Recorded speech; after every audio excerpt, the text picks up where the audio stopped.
Lalo pang tumindi ang kaba niya. Bakit? Dahil sa kanya. Hello po. Good evening, what is your name? Sherwin Bagyun po. Sherwin. Opo. Sherwin? Ilan taong ka na, Sherwin? 19 years old po. 19. Opo. Kasama mo ba yung parents mo? Actually po, tatay ko po yung kanina dito. Yung nagpapakuryente? Opo. Ang 19-year-old na si Sherwin ay anak ni Mang Wilfredo. Napakuryente ka rin? Hindi po. Anong talent mo, Sherwin? Kakanta po ako. Sabi ng papa sa akin, na-discover niya sa akin yung bata pa ako, kumakanta ako, humaharap ako sa may video, okay? Tapos, nung na-discover niya na may talent akong ganito, tinuruan niya na ako, in-enhance niya yung talent ko hanggang sa, ganito. Okay naman, na-develop naman yung talent ko. Okay, good luck, Sherwin. Salamat po.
Meron akong napakabonggang-bonggang tanong.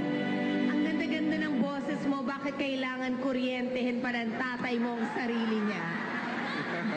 Kung ako ang daddy mo, babantayan na lang kita. Di ba, friendship? Hindi, and I'm sure, baka naman meron kang pinagmalahan. Either tatay mo o nanay Si mo. tatay po. O di dapat yung nanay yung tatay. Kasi nyo nga si Di Padi. kuryente, day.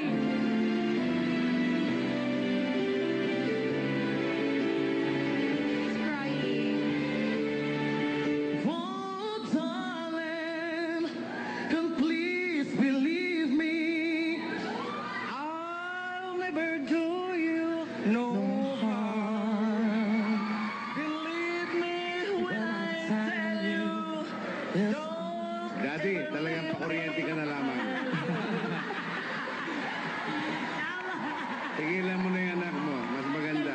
Bye, Daddy. Sige. Sherwin, I don't think kay Daddy ka nagmana.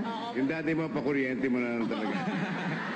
Okay, so ako, dahil ayoko nang makuryente ang daddy mo, yes na yes. Thank you po. Ako, yes.